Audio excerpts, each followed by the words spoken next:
Денес православната црква ги празнува преподобниот Јован Рилски, светите маченици Флор и Лавр и свештеномаченикот Емилијан епископ.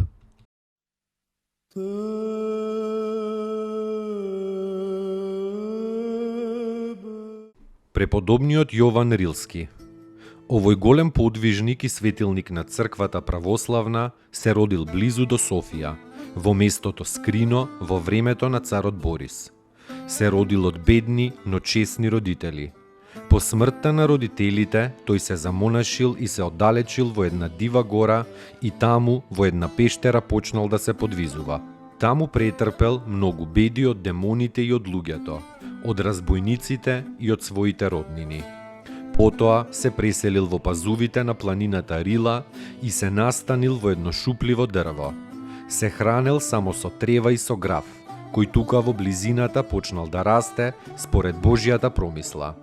Многу години тој не видел човечко лице, додека повторно по Божјата промисла не го откриле овчарите кои трагале по своите изгубени овци. Така светителот се прочул меѓу луѓето и луѓето почнале да му доаѓаат, барајќи помош во болестите и маките. Го посетувал и самиот бугарски цар Петар и од него барал совет. Многу ревнители на духовниот живот се населиле во близината на Јован.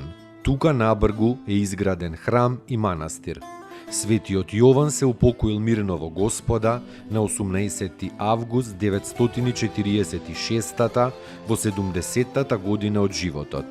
По смртта им се јавил на своите ученици. Неговите мошти се пренесени право во Софија, па во Унгарија, пак во Трново и најпосле во Рилскиот манастир, каде што и ден денес почиваат. Рилскиот манастир низ вековите бил кула светилник и место на чудотворна сила и духовна утека за христијанскиот народ во Бугарија, особено пак во тешките времиња на робување под турците.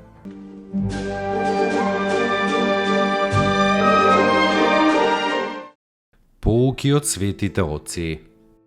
Пред тајната на човекот, секоја љубов во себе содржи одговорност. Затоа потребна е непоколеблива вера, таква вера што е во состојба да ја види тајната на човекот. Таа тајна неможно е да биде видена со видот, со очите. Митрополит Антониј Блум.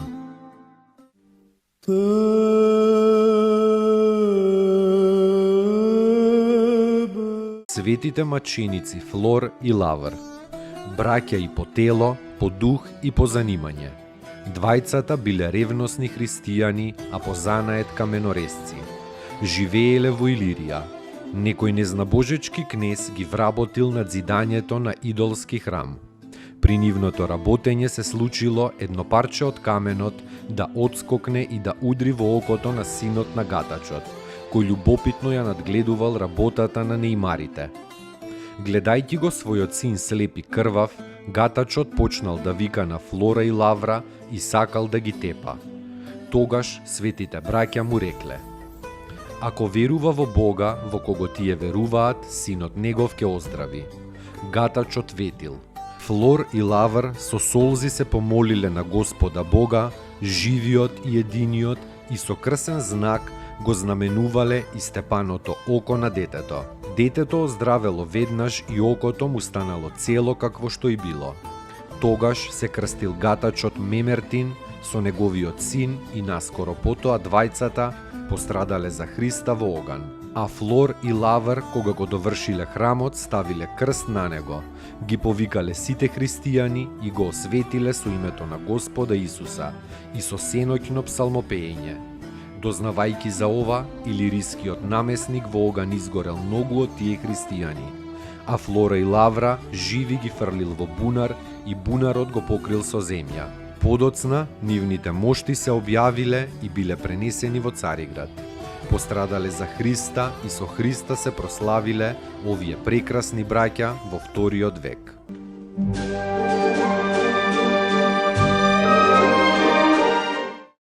Поуки од светите отци. Сиот наш живот е прекрасна тајна, позната единствено на Бог. Тој се одвива чудесно по некаков таинствен план, кој што не го забележуваме и не го разбираме. Секогаш и во се постои некаква поврзаност на околностите, но целта на таа поврзаност нам не ни е позната. Ние го сфаќаме значењето на оваа или онаа ситуација, но во сето тоа постои длабока смисла. Нема ништо случајно во нашиот живот. Преподобен Варсануфи Оптински.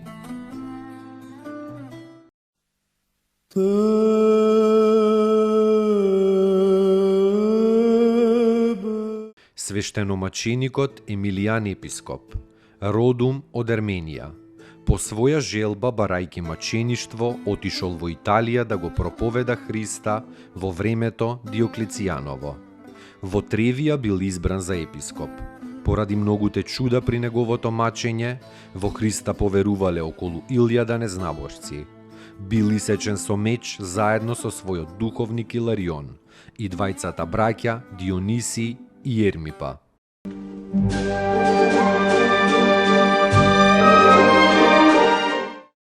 Поуки од светите отци.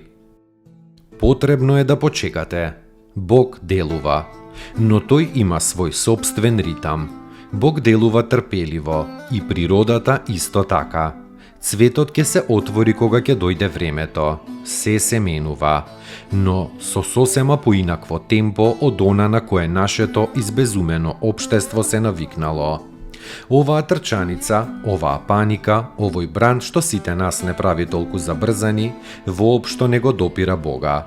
Бог не влегува во оваа луда ритмика, тој се движи во ритамот на својата љубов и на своето трпение. Старец Нектарий Виталис.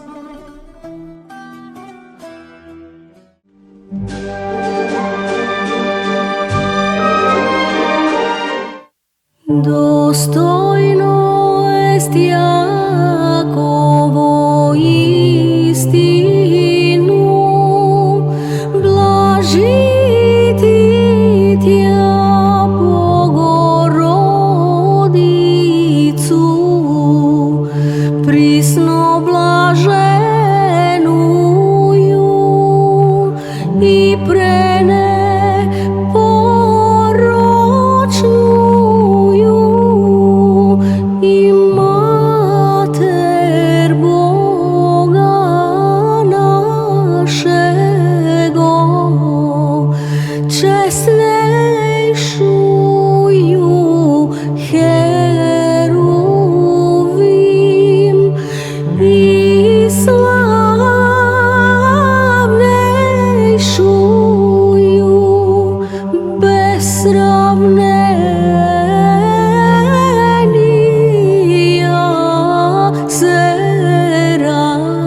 Серафим, без истления Бога слова рошую, суштую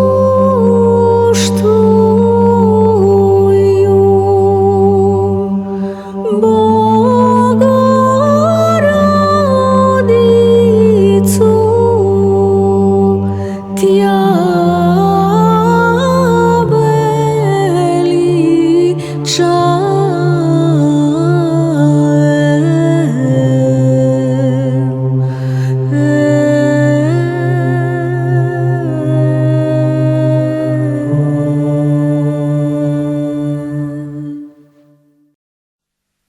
величаем.